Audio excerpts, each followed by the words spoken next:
Bonjour à tous, bienvenue au webinaire Perspectives des risques 2023 présenté par Xavier Carne et le docteur Philippe Guibert. Alors, avant de commencer, est-ce que vous pouvez juste nous confirmer dans le chat, dans l'onglet questions, pardon, que vous nous entendez bien? Donc, juste écrire un petit oui pour qu'on soit sûr que le son est correct. Merci. Alors, pour toutes les personnes qui rencontrent des difficultés de connexion, vous pouvez vous connecter via téléphone, via le numéro qui est inscrit dans le mail de confirmation que vous avez reçu par email. N'hésitez pas à poser toutes vos questions au fur et à mesure du webinaire. Nos deux experts répondront en fin de session. Xavier, Philippe, la parole est à vous. Merci Jennifer. Alors, bienvenue à cette édition 2023 de Risk Outlook. Donc, aujourd'hui, nous allons vous présenter 5 prédictions pour 2023, moi-même et le docteur Philippe Guibert. Je dirais que la trame de notre présentation s'appuie sur des points de vue du Workforce Resilience Council. Ce Workforce Resilience Council est un collège d'experts qui sont représentatifs de tous les domaines de la santé, de la sécurité, de la sûreté, notamment pour tout ce qui relève des risques liés au travail dans vos pays ou à l'étranger. Les participants de ce conseil viennent d'un mix d'associations, d'entreprises privées, d'organisations intergouvernementales. Et pour mener ce sondage et pour effectivement tirer ces prédictions, Ipsos Mori a mené un entretien approfondi avec ses membres, avec chaque participant. Et donc, nous avons essayé de mettre en perspective ces avis d'experts tout au long du présent rapport. Donc, l'objet de cette recherche, c'est d'être quelque chose d'illustratif, de détaillé, d'un peu exploratoire. Évidemment, ces résultats ne sont pas forcément statistiquement représentatifs du public interviewé. Et donc, pour terminer sur ce préambule, les entrevues ont été des entretiens téléphoniques qui ont eu lieu, qui se sont terminés en octobre 2022. Alors, comme certains d'entre vous ont l'habitude de cette session du Risk Outlook, nous avons le plaisir de présenter la nouvelle édition de la Risk Map, qui est éditée depuis une quinzaine d'années maintenant. Initialement, c'était la Travel Risk Map. Nous avons élargi les risques à la santé et à la sécurité. Un document auquel vous avez accès sur notre site internet, mais également en version papier pour ceux qui se le verront distribué, et qui permet d'avoir une idée à une échelle interplanétaire, je dirais, du niveau de risque santé, sécurité, tel que nous l'avons établi pays par pays, sur une base de critères menés, en tout cas identifiés depuis de nombreuses années, qui associent, d'un point de vue sécurité, Xavier le dira mieux que moi, le terrorisme, l'insurrection, les troubles ou la motivation politique, et d'un point de vue sanitaire, l'accès aux soins, les capacités d'évacuation, l'impact du climat, le niveau de service ou d'accès à des services médicaux et capacité d'évacuation. Donc, tout ceci est identifié à travers cette carte et qui, pour la première fois, fait référence également à une carte de risque de santé mentale. Vous le saviez, l'année dernière, nous avions, pendant la pandémie, édité une carte liée au risque Covid, l'impact du Covid pays par pays. La situation ayant évolué, nous sommes permis de faire évoluer cette carte en représentant le niveau de risque de santé mentale pays par pays tel qu'il est accessible à travers un organisme qui s'appelle le Health Metrics and Evaluation Institute, qui estime pour un pays donné le pourcentage de la population souffrant de troubles de santé mentale. Et pourquoi ce paramètre? Eh bien, on pense que c'est un indicateur important à donner auprès des organisations telles que les vôtres pour connaître l'ampleur de l'épidémie ou du statut de la santé mentale auquel vos employés, qu'ils soient nationaux ou internationaux, sont confrontés et de quel degré votre marge de contrôle, et de soutien et de prévention peut s'exprimer dans ces territoires. Pour terminer, on estime qu'à ce jour, vous avez à peu près un employé, une personne sur 7 dans le monde, suivant l'OMS, qui souffre de troubles de santé mentale ou liés à l'utilisation de substances. Alors, donc, on est dans la 7e année de l'enquête, donc qui cible effectivement des personnes qui font partie des processus et des politiques de santé et de sécurité et justement d'atténuation des risques liés à d'atténuation de ces risques envers les employés dans les différentes organisations. Donc en fait, l'enquête cette année, elle vise à comprendre si les perceptions du risque par vos employés, par les employés des entreprises et des structures sondées a changé. Et on veut mettre en lumière les risques pour la santé et la sécurité qui sont les plus préoccupants, y compris ces risques couvrant les employés domestiques, les personnes affectées à l'étranger et les voyageurs d'affaires. Ce qu'on essaie de dégager, c'est si c'est les méthodes de gestion des risques et les préoccupations des populations concernées diffèrent d'une région à l'autre, et on essaie également de dégager comment ces organisations et leurs collaborateurs modifient leur comportement ou leur politique pour répondre à ces nouvelles réalités.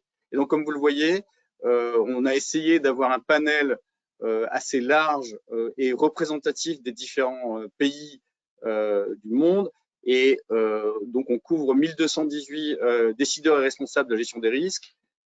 Et effectivement, il y a une légère surreprésentation de l'Europe, mais vous voyez que l'Asie et les États-Unis sont également bien représentés, ainsi que une proportion non négligeable de personnes résidant en Afrique et en Océanie.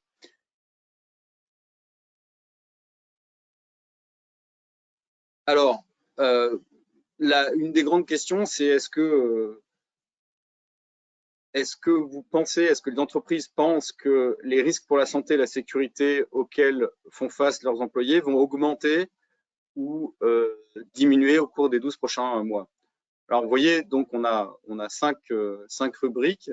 Les employés locaux, les voyageurs d'affaires, les expatriés, les employés isolés et les étudiants et universitaires. Et donc, force est de constater que la perception des risques n'a pas faibli.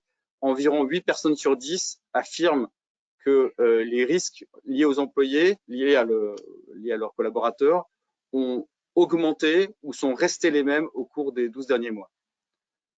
Alors, ce qu'on a essayé de faire avec Flip, c'est de se projeter en arrière pour regarder quelles étaient nos prédictions les années passées, en tout cas quelles étaient les tendances que nous avions observées.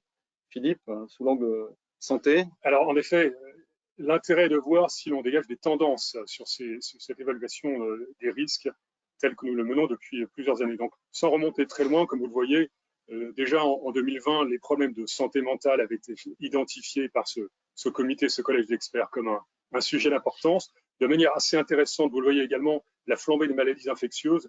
Je rappelle que ce Risk Outlook de 2019, qui prédisait les événements pour 2020, a été mené en novembre 2019, donc je dirais à notre insu du début de la pandémie, mais avait déjà identifié ce sujet de maladies infectieuses avec des pathogènes établis ou nouveaux, vous comprendrez quel pourrait être le nouveau, eh bien, était un sujet de préoccupation pour les organisations. Elle voit au fur et à mesure des années 2021-2022, bien en effet, la pandémie a fait émerger des sujets, non seulement à cristalliser le sujet de la santé mentale comme une préoccupation auprès des entreprises, mais également l'importance de l'information à travers ce terme infodémie, qui témoigne de la complexité de pouvoir informer et communiquer sur la base fiable auprès de ses collaborateurs et les engager sur des sujets de protection et de prévention. Donc véritablement des sujets liés à l'information, la communication, l'importance des maladies infectieuses, et puis pointons son nez en 2022, le sujet du changement climatique,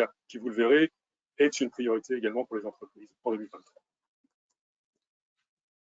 Alors, si on revient en arrière sous l'angle sûreté, il y a, et on le verra encore pour 2023, la géopolitique est toujours une question de premier plan dans la gestion de la mobilité internationale, de l'expatriation. Ce qu'on avait mis en exergue en 2020, c'était notamment les catastrophes naturelles. Et en 2021, c'était plutôt l'émergence du risque cyber. Alors, il reste important. Je voyais un article sur le forum de Davos ce matin et le risque cyber reste important. En 2022, ce que nous soulignons, c'est le risque que la période très complexe qu'on avait traversée dans la gestion de la pandémie pouvait nous amener à être aveuglés envers d'autres risques prégnants et importants, mais qu'on distinguait moins. C'est un peu ce que certains experts appellent le rhinocéros blanc contre le cygne noir, et donc la nécessité de rester ouvert par rapport aux autres types de risques. Et enfin, en 2022, la nécessité de sources d'informations fiables, que ce soit sous l'angle santé ou sous l'angle sûreté. Alors, qu'en est-il pour 2023? Quelles sont nos prédictions? Quelles sont les prédictions de nos chercheurs? Alors, on a dégagé 5 prédictions, 3 qui sont plutôt d'ordre sûreté et 2 qui s'appliquent plutôt au contexte sanitaire. La première prédiction, c'est l'information, toujours l'information, très importante, mais pas n'importe quelle information, précise, fiable, exploitable et au bon moment.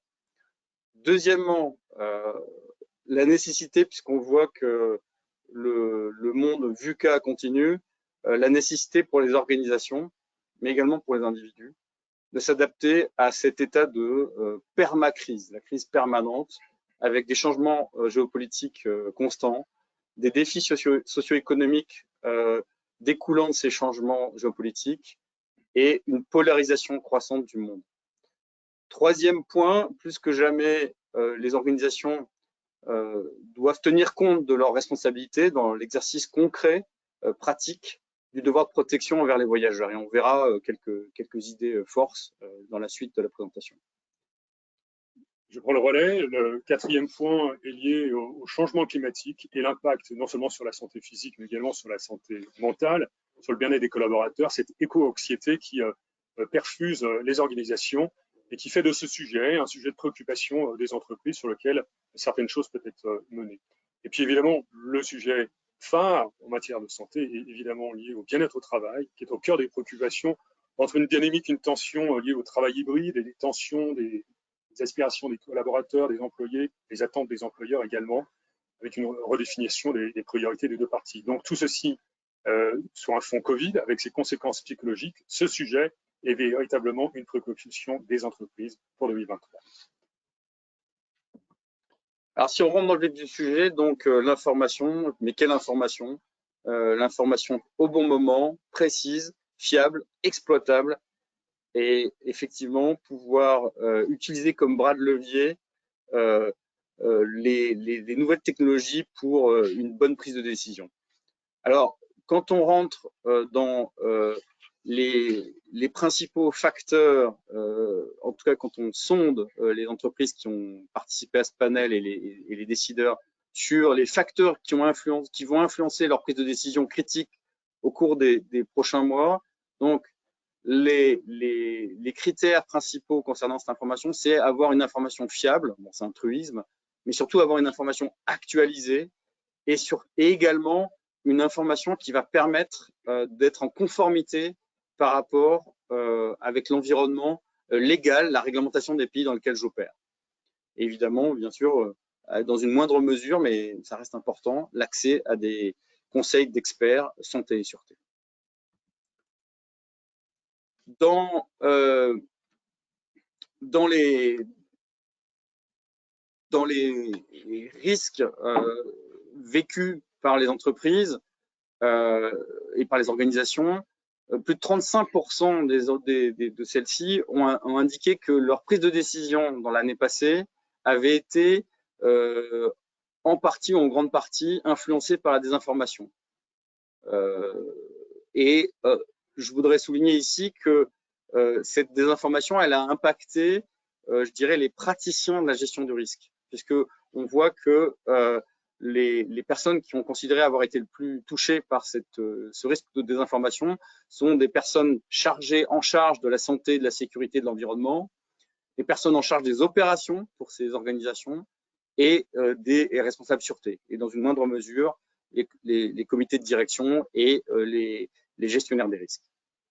Alors d'un point de vue santé, évidemment, on l'a vu, la crise du Covid a cristallisé ce sujet, puisque l'accès à l'information fiable auquel Xavier fait référence a été mis en brèche pour de nombreuses raisons. Vous vous en souvenez, l'accès à l'information liée au vaccin, la protection du vaccin contre les formes graves, l'accès à des tests rapides, les stratégies d'isolement auxquelles vous avez dû vous confronter, voire l'efficacité du port de masque, tout simplement. Tout ceci a été extrêmement mis en brèche par la quantité de fausses informations, de faux sites web, de fausses allégations, parfois des opinions personnelles fortes, parfois liées à la communauté médicale, ou des campagnes de désinformation orchestrées qui a mis à mal la confiance des collaborateurs vis-à-vis de la communauté scientifique, mais vis-à-vis des experts également. Donc c'était une véritable leçon que cette crise de Covid nous a apporté, à savoir intégrer à part entière en matière de santé les informations liées à la santé globale, évidemment, dans la gestion des risques,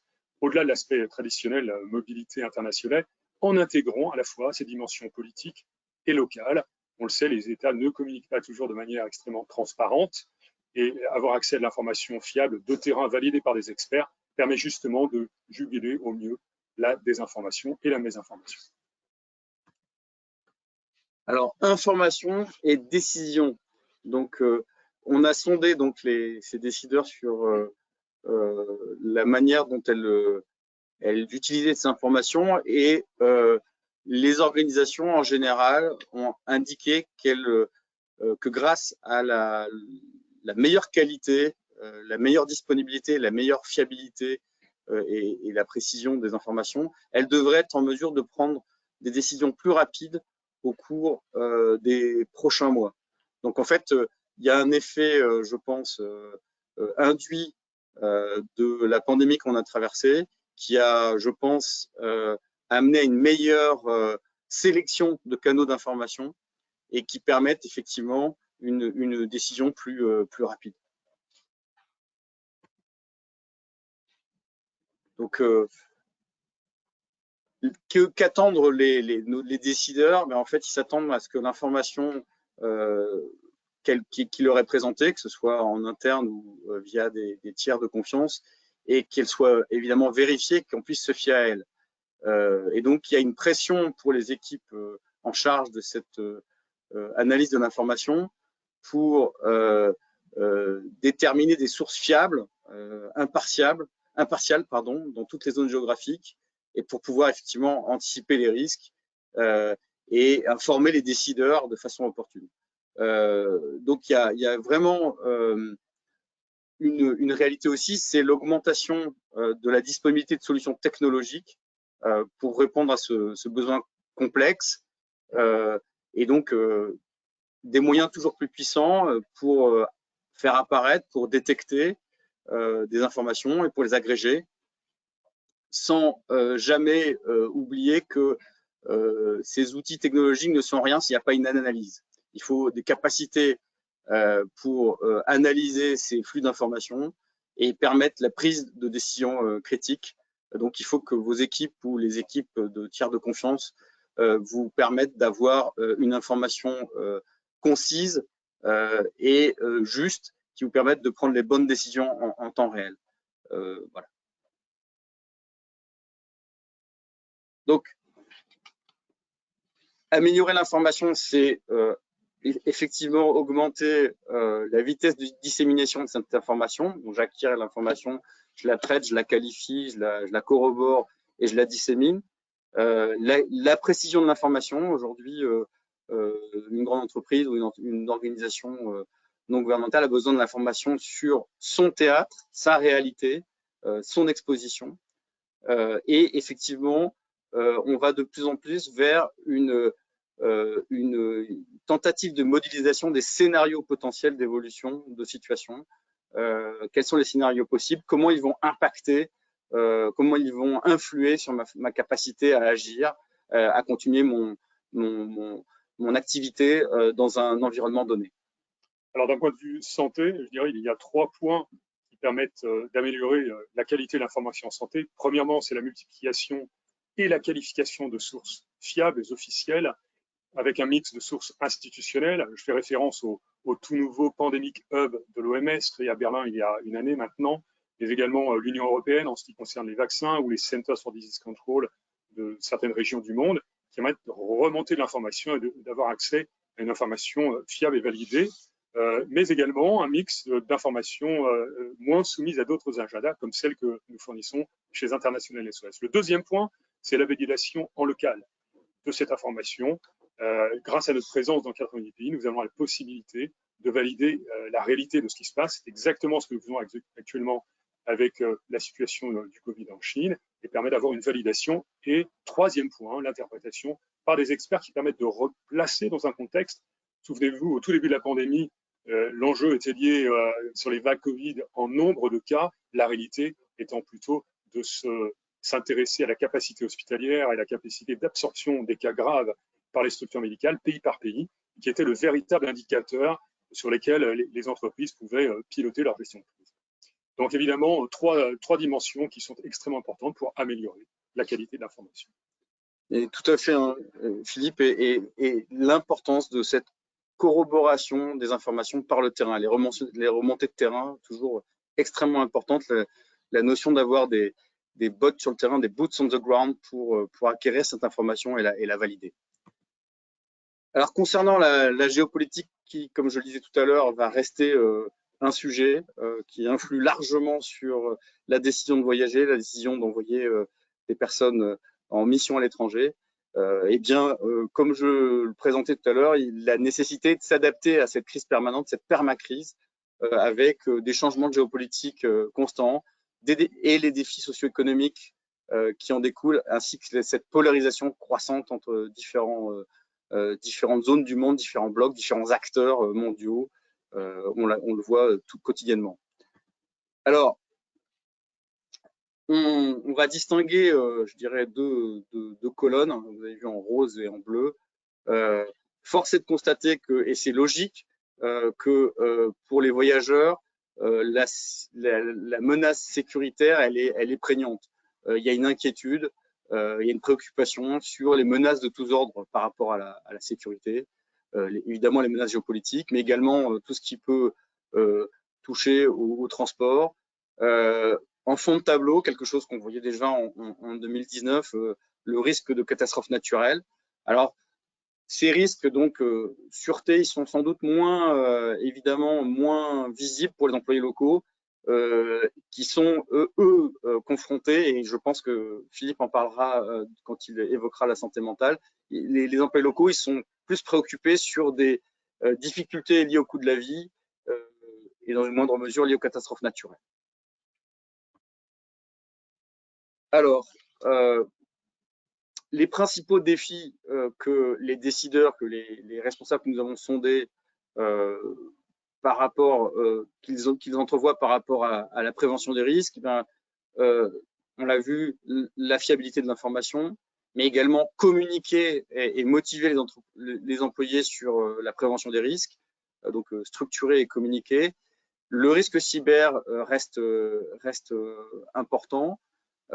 Et puis, un point saillant, c'est comment vais-je mettre en place une structure de gestion de crise au-delà de du dispositif que j'ai créé par rapport à la pandémie. On sait que toutes les entreprises ont été amenées à s'organiser par rapport au Covid. Mais maintenant, il faut être capable de mettre en place des structures pérennes, des structures qui ont évolué à partir des enseignements tirés de cette crise. Et puis, une priorité permanente, c'est comment puis-je communiquer en crise vers l'interne et vers l'extérieur. Donc, la gestion des risques, c'est comment gérer ces risques. Commencer par comprendre, faire un inventaire du risque de votre organisation par rapport à ses vulnérabilités, par rapport aux changements géopolitiques. Avoir un système d'alerte précoce pour anticiper les risques émergents du niveau mondial au niveau local, avec une analyse fiable, on l'a déjà dit. Pour les risques complexes, ne pas hésiter à se faire aider par des structures de soutien adaptées. dans le cadre d'une gestion de crise, avoir cette approche par scénario, essayer d'anticiper les scénarios futurs. Ça ne veut pas dire que ces scénarios se réaliseront, mais l'exercice d'anticipation et de préparation de ces scénarios permet d'apporter une couche de résilience à votre organisation. Et dans cette identification des décisions probables à prendre en crise, l'idée d'avoir une bonne compréhension de ce qui pourrait être des déclencheurs de crise et qui vont être les personnes qui seront parties de la décision en crise. Et ensuite, ce souci constant d'informer régulièrement les employés sur les risques et également d'expliquer aux employés les mesures qui sont prises pour renforcer la sécurité, la résilience de votre organisation et les mesures qui sont prises pour atténuer les risques. Donc, en fait, continuer sur ce travail de changement culturel pour bâtir une culture de protection. En ce qui concerne les déplacements, donc j'arrive à notre troisième point, l'idée c'est de planifier l'imprévisible et la constatation que, et on le verra, les voyages d'affaires et l'expatriation reprennent, mais plus que jamais, les collaborateurs veulent plus de soutien, veulent plus d'engagement de la part de leur organisation, de leur entreprise, dans le domaine, dans l'incarnation du devoir de protection de façon très concrète.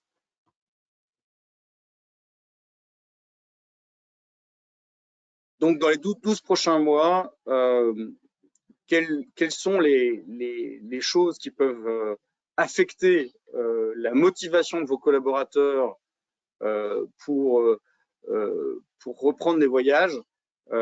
Effectivement, les perturbations de voyage, notamment le changement climatique, les menaces géopolitiques, les interdictions de voyager vers des pays spécifiques, ça c'est logique, mais il y a encore des complexités liées à la situation découlant de la pandémie, et notamment tout ce qui est préoccupations par rapport à la Covid-19, et puis les préoccupations par rapport aux menaces liées à la sécurité. Donc, il y a une nécessité pour l'entreprise de démontrer qu'elles font ce qui est juste, qu'elles ont pris la mesure de ces risques et qu'elles mettent en place un soutien très concret pour que ces employés restent motivés à réaliser des déplacements, à s'expatrier. Alors, d'un point de vue santé, comme j'avais référence au Xavier, les préoccupations concernant la Covid sont surtout d'ordre administratif. Pour la première fois, en fin de compte, la mobilité internationale a été mise en brèche par les règles de restriction d'accès aux soins, les conditions d'accès, le statut vaccinal, qui n'avait quasiment pas été le cas, à l'exception de quelques maladies comme la fièvre jaune. Donc, véritablement, le risque de transmission, la capacité d'évacuation, l'accès aux soins sont des critères qui font partie des préoccupations des collaborateurs, encore pour quelques destinations qui veulent se rendre dans ces pays affectés par la Covid. Alors, en termes de mobilité, ce qui est assez intéressant de noter, comme vous le voyez sur ce graphique, où nous avons répertorié en jaune les voyages internationaux et en orange le nombre de cas d'assistance ouverts pour des voyages internationaux, et bien on a vu évidemment le parallèle frappant entre ces deux courbes, évidemment, avec une reprise de l'activité mobilité qui est quasiment ce que vous avez observé avant la pandémie. Donc, vous voyez, le nombre de cas d'assistance en moyenne était quasiment d'1 million par mois, et nous l'avons largement dépassé depuis une année maintenant. Donc, on observe véritablement une reprise de l'activité, mais également une reprise de l'activité en termes de mobilité et de cas d'assistance, demande d'informations auxquelles les collaborateurs qui voyagent sont friands. Pourquoi? Parce que justement, l'information est plus que jamais nécessaire pour reprendre cette mobilité en toute sérénité. Alors, ce qu'on a constaté de façon concrète au travers de notre réseau de centres d'assistance, au travers de nos statistiques d'assistance, c'est que sur un échantillon de 100 voyageurs, l'explosion des demandes d'information, de soutien divers, par rapport à la situation avant le Covid. Donc, on a 3,3 fois plus de demandes d'informations, et c'est une bonne chose. En fait, ça veut dire quoi? Ça veut dire que les collaborateurs ont conscience des capacités d'information et de conseils que leurs entreprises et leurs organisations mettent à leur disposition, et ont ce réflexe de prévention, de préparation. C'est une bonne chose. Le corollaire, c'est également qu'il y a quand même des demandes d'assistance concrète. J'ai besoin d'un soutien médical, j'ai besoin d'un rendez-vous médical, j'ai besoin qu'on m'aide dans ma mobilité, j'ai besoin de traiter un incident personnel ou je suis pris dans un incident collectif. Donc ça a augmenté, ça a doublé. Et comme on l'a dit tout à l'heure, donc on est à 83% du volume des voyages internationaux contre la situation pré-Covid.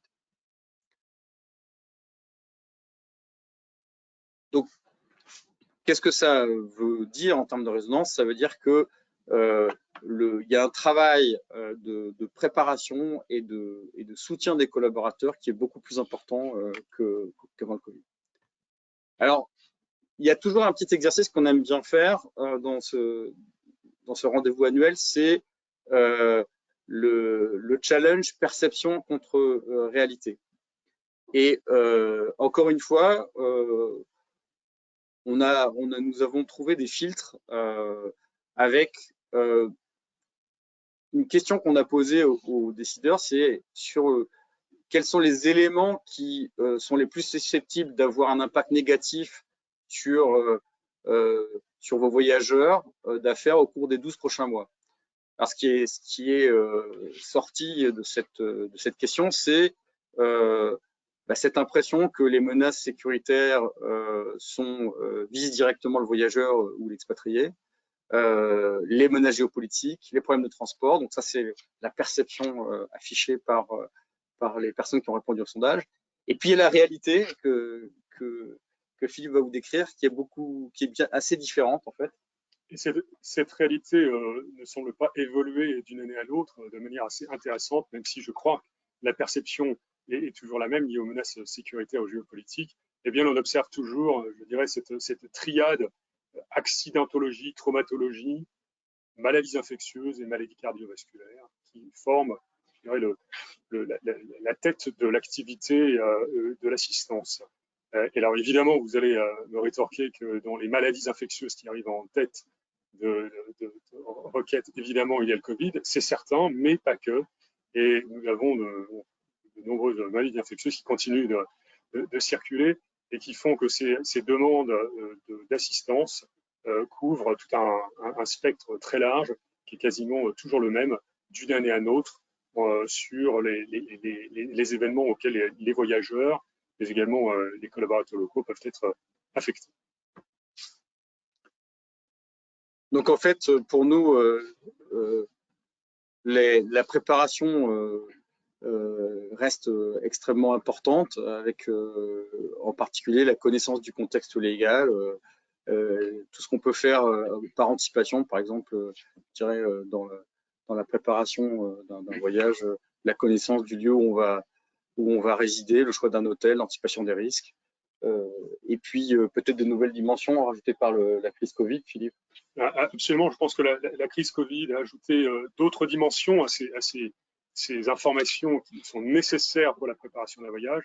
J'y faisais référence tout à l'heure, des notions administratives sanitaires. Pour la première fois, les voyages et la préparation des voyages demandent énormément d'informations liées aux certificats, aux déclarations, aux statuts, le téléchargement d'applications requises par les autorités sanitaires des pays de destination, mais également le profil des voyageurs. Plus que jamais, le profil des voyageurs influence sur la gestion du risque.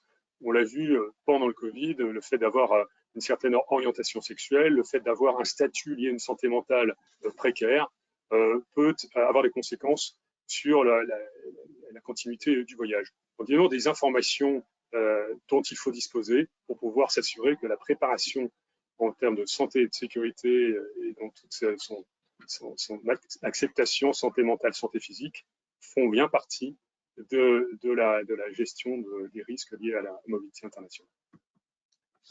Alors, donc, pour une bonne gestion des risques, effectivement, l'information sur les risques santé-sûreté, la le constant apport du numérique qui peut aider pour la préparation, l'accès à l'information, le suivi de collaborateurs, y compris de larges flux de collaborateurs, la mesure de l'exposition pour l'organisation et l'intervention.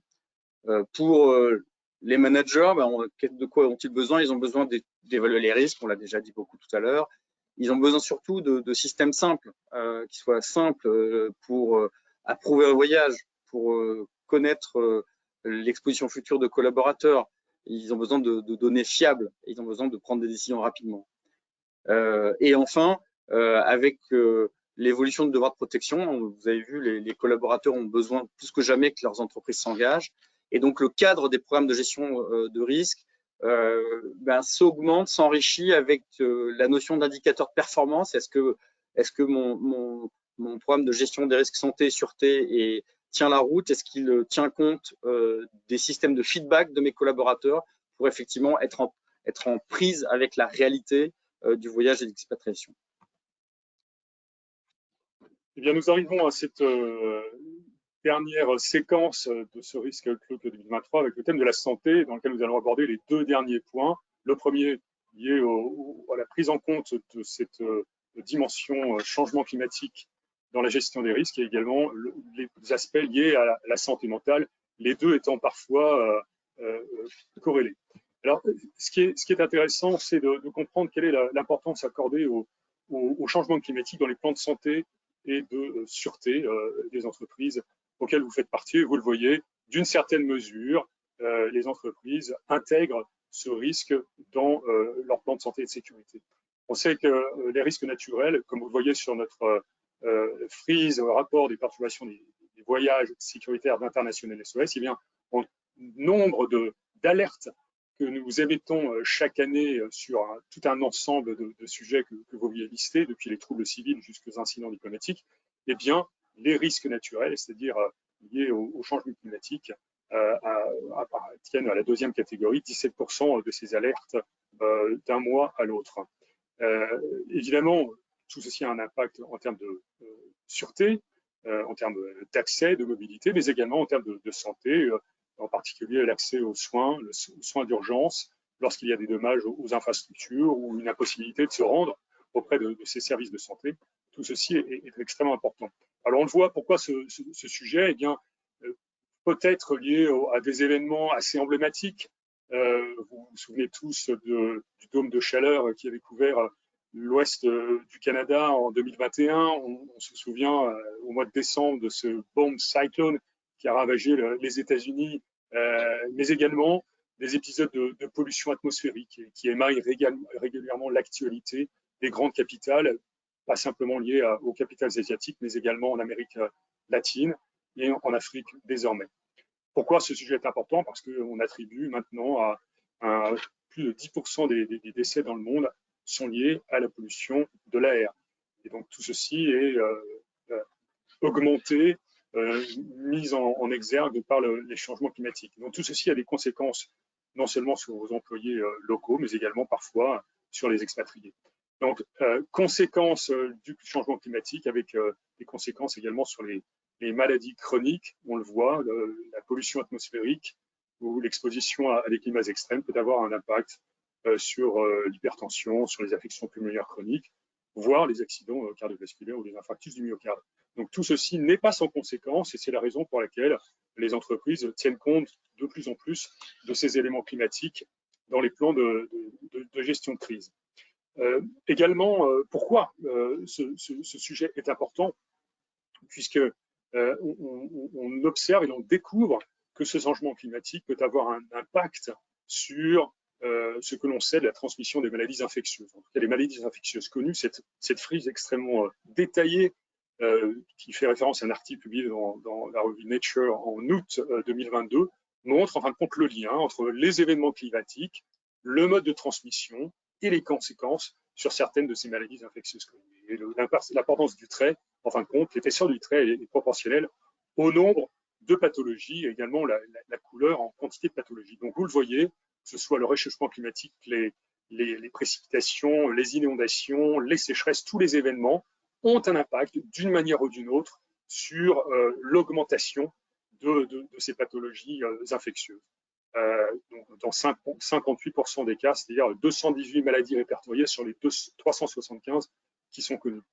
Tout ceci s'explique parce que soit les pathogènes deviennent plus proches des humains, il y a une extension géographique, alors on le voit avec les sécheresses, les incendies, les moustiques se rapprochent des lieux de vie, les vibrions circulent dans l'eau dans lesquelles ils n'étaient pas présents auparavant, les rongeurs ou les primates se rapprochent également des habitats, mais c'est également le fait que les humains soient plus proches des pathogènes avec des changements d'habitat ou des déplacements. On le voit avec des pathologies très classiques comme Ebola, on le voit en Afrique encore récemment, ou la pathologie de Lyme en Europe. Donc tout ceci est extrêmement dynamique, avec quand même une tendance de fond, d'extension de certaines pathologies.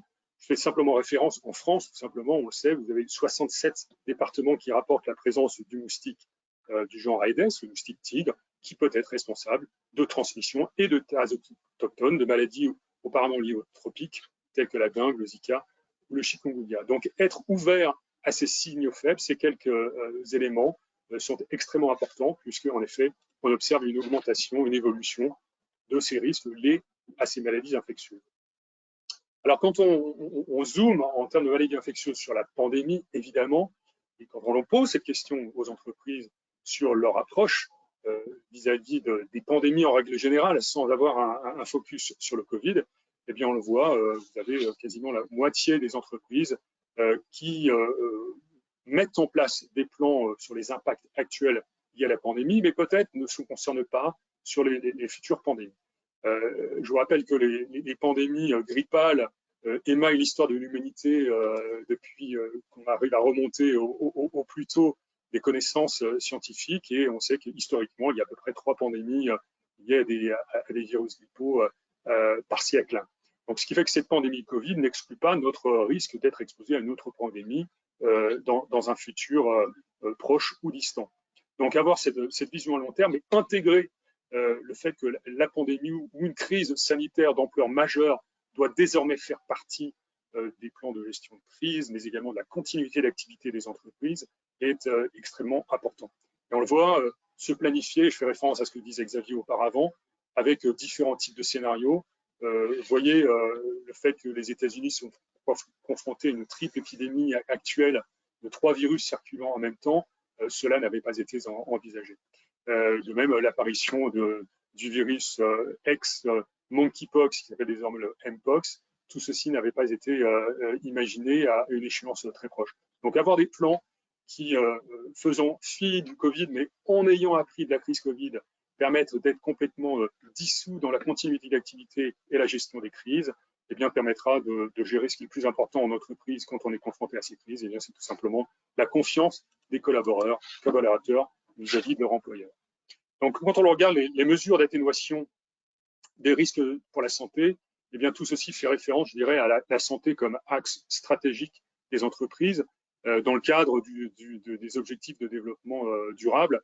Nous ne sommes plus qu'à 7 ans de 2030, qui est l'échéance pour avoir atteint l'ensemble des objectifs de développement durable. Et quand on regarde les objectifs de développement durable, en tout cas l'objectif lié à la bonne santé et le bien-être, qui est un des 17 objectifs, eh bien, il y a énormément de sujets qui peuvent être pris en compte et abordés par l'entreprise, depuis la lutte contre les maladies transmissibles, on y faisait référence, les maladies non transmissibles, les maladies chroniques, mais également la promotion de la santé, une bonne santé mentale, la gestion de l'accidentologie liée à la route ou la couverture sanitaire universelle. Donc tous aussi sont des sujets qui sont devenus stratégiques pour les entreprises et qui peuvent faire partie des stratégies d'amélioration de la santé des collaborateurs, quels qu'ils soient, ou de promotion de la santé, mais également de diminution de l'exposition au risque, au profil de risque lié à ces pathologies.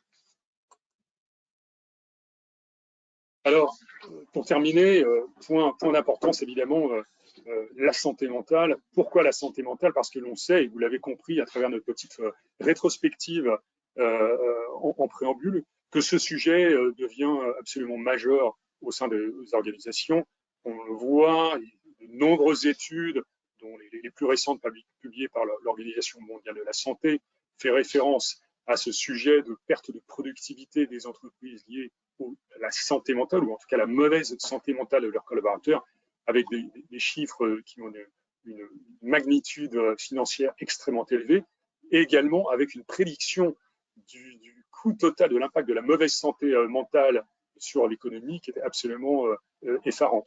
Donc tout ceci est bien connu, et tout ceci est bien connu en termes de préoccupations à partager, non seulement vis-à-vis des États, vis-à-vis des communautés, mais également vis-à-vis des entreprises. Et justement, quand on pose cette question aux organisations, quel est le risque qui est le plus à même d'avoir un impact sur la santé mentale et sur la productivité de vos employés dans les 12 mois, eh bien on le voit, des sujets peut-être classiques, mais certains assez nouveaux qui émergent. Le coût de la vie, donc les répercussions financières, on le voit aujourd'hui avec l'inflation dans certains pays, également les catastrophes naturelles, mais également les sujets liés à la sûreté et à la sécurité. Donc ce sont des sujets qui sont connectés à la santé mentale des collaborateurs de manière directe ou indirecte et sur lesquels on peut penser que les entreprises auront un rôle à jouer. Alors justement, en posant cette question aux organisations sur les facteurs impactant la capacité de leur propre capacité à fournir un soutien en matière de bien-être, eh bien on le voit, le fait que les collaborateurs puissent en parler ouvertement fait référence à la déstigmatisation du sujet de la santé mentale en entreprise, le fait que ce sujet santé mentale soit au même niveau de dialogue, d'ouverture et de confiance que les sujets liés à la santé physique, eh bien, est appelé par les vœux des collaborateurs, nécessite un peu d'organisation, nécessite un peu de formation, et on le voit, ces sujets peuvent être abordés par les entreprises. Donc la déstigmatisation, la normalisation du sujet pour tous, employés et managers, avec des facteurs qui sont liés à 3 grandes catégories. Les premiers sont l'organisation du travail, la reconnaissance, l'engagement, la charge de travail également, les coûts associés au déploiement des actions qui peuvent être un frein à leur déploiement, mais comme il faisait référence Xavier tout à l'heure, à condition d'avoir des indicateurs de performance, c'est tout à fait possible de piloter une politique de santé mentale de manière efficace. Et puis le troisième aspect lié au soutien nécessaire, que ce soit les collaborateurs ou des managers, sur les comportements, les attitudes, le regard apporté sur ce sujet santé mentale. Et donc, vous le voyez à travers ces chiffres extrêmement éloquents, eh bien, un grand nombre d'organisations non seulement prévoient d'augmenter, de maintenir le soutien en matière de santé mentale, mais également en intégrant cette dimension économique, le bien-être financier, au même titre que les autres sources de bien-être, que ce soit physique, mental, émotionnel ou spirituel. Eh bien, ceci fait partie maintenant des prérogatives de certaines organisations et appelé des vœux des collaborateurs. Alors pour terminer, eh bien, une petite équation pour tout remettre ça en ligne. En fin de compte, on se rend compte, comme je faisais référence, que non seulement tout ceci a un coût, mais fort heureusement, les actions et les interventions menées pour contrôler, pour prévenir, pour anticiper les conséquences liées à une mauvaise santé mentale, eh bien tout ceci peut apporter un retour sur l'investissement de ces actions. L'OMS publie un chiffre de 1 $ dépensé et 4 $ de retour lié à ces programmes, donc quelque chose d'éminemment efficace et qui mérite d'être vu. Alors, la manière dont on peut présenter les choses de manière un peu synthétique et schématique, c'est de comprendre que cette équation du bien-être au travail, elle est liée à trois dimensions positives et une dimension négative. Le fait d'avoir un degré d'autonomie, c'est quelque chose auquel aspirent les collaborateurs, qu'ils retrouvent dans le mode de travail hybride que certains d'entre vous offrent. Donc cette flexibilité, cette autonomie est vraiment le sujet numéro 1 des préoccupations des employés sur l'organisation du travail. Le deuxième aspect, c'est le sens d'appartenance, le belonging, donc à travers l'engagement, à travers la création d'une communauté, d'un sens, de ce sentiment d'appartenance peut être entretenu, maintenu, voire recréé dans de nouvelles formes, encore une fois en faisant référence au mode de travail hybride auquel on est confronté. Le troisième sujet, il est lié à la compétence, le fait de pouvoir s'inscrire dans une logique de carrière, d'opportunité, de développement personnel, dans toutes les dimensions du développement personnel, pas simplement le développement lié à des aspects techniques ou liés au métier, mais également une dimension bien plus large liée à la dimension sociale ou sociétale de l'individu. Donc tout ceci peut s'apprendre également en entreprise. Mais tout ceci peut être également limité par les demandes et les exigences auxquelles nous sommes tous confrontés et qui sont des stresseurs qui peuvent saper l'énergie des collaborateurs, que ce soit lié à des attentes inappropriées, des conditions de travail, des heures de travail ou des expositions à des comportements inappropriés de la part d'autres collaborateurs. Et bien tout ceci, évidemment, fait partie des points sur lesquels l'entreprise peut axer ses actions de prévention, mettre en avant et promouvoir le A, le B, le C, et essayer de maîtriser le mieux possible cet aspect lié aux demandes. Tout ceci fait de cette équation la règle du succès des entreprises en matière de bien-être et de santé au travail. Donc, on le voit en gestion des risques santé, et nous arrivons à la fin de ce sujet santé, la pandémie a véritablement, je dirais, révélé et accéléré la vulnérabilité des individus liés à la santé mentale, qui sont intimement connectés les uns aux autres, la santé physique, les maladies physiques, mais également la sûreté. Le fait d'être en bonne santé psychologique peut avoir un impact sur la sûreté dans ces deux dimensions, safety et security, mais également sur l'environnement en tant que tel, l'environnement de travail, l'environnement d'un sens plus large. Donc, le deuxième point également qui nous semble important, qui avait été émargé de la pandémie, est lié au rôle des managers du management intermédiaire, comme à la fois relais et acteurs de ces politiques de santé et de bien-être, promoteurs de comportement à l'écoute de leurs collaborateurs et qui peuvent, à travers du management bienveillant, s'assurer que le A, le B et le C sont mis en avant et que le D est maîtrisé.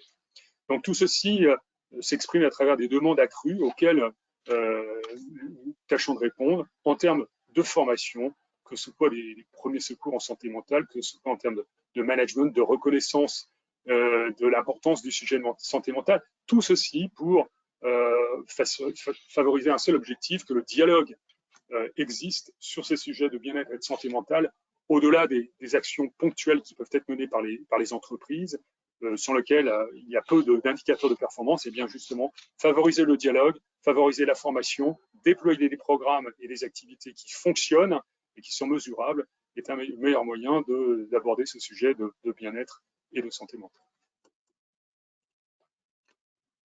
Donc en résumé, pour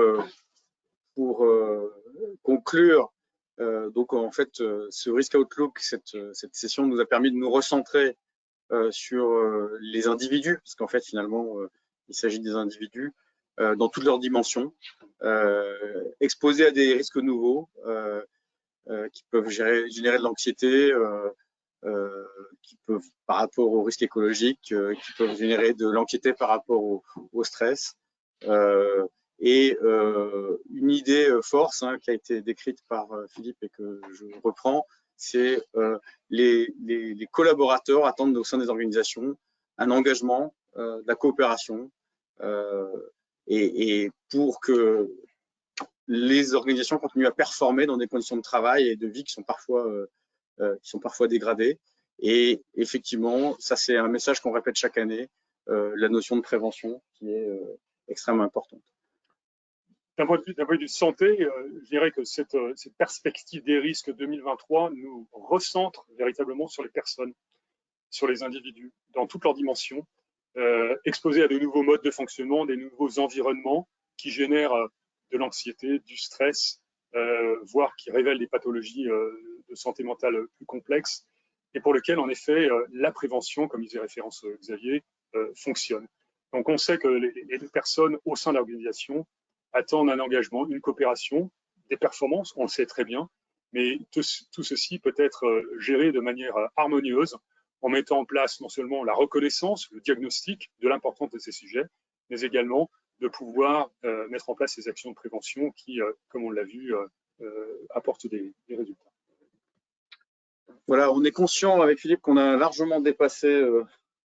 Non, il nous reste 5 minutes. Il nous reste 5 minutes, c'est parfait. Donc c'est parfait, on va pouvoir prendre quelques questions. Alors, on a une première question que je vais prendre, Xavier, si tu le veux bien, liée à l'importance, ou en tout cas, ce sujet de l'information Covid.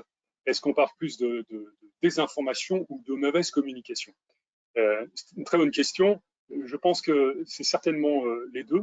Mauvaise communication, on a peut-être été un peu trop abrupt, péremptoire, et on a peut-être avancé, et je parle aussi pour le compte de la communauté médicale que je représente, des informations avant qu'elles ne soient avérées, de manière un peu trop hâtive. Mais véritablement, la Covid a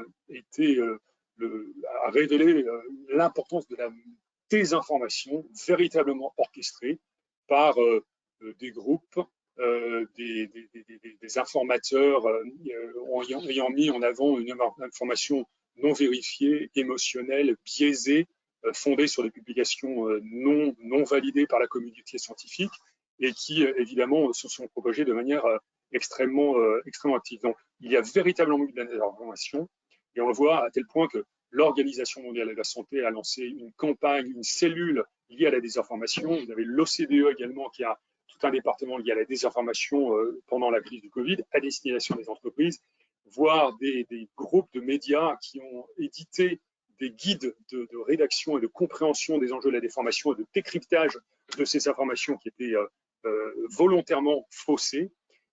Donc, on peut véritablement parler de désinformation, je dirais plus que de mauvaise communication. Encore une fois, on peut y faire référence, mais véritablement, ce sujet de la désinformation qui risque de perdurer dans les crises à venir, non seulement en matière de santé ou en matière de sécurité, et sur la base d'intérêts qui ne sont pas maîtrisés.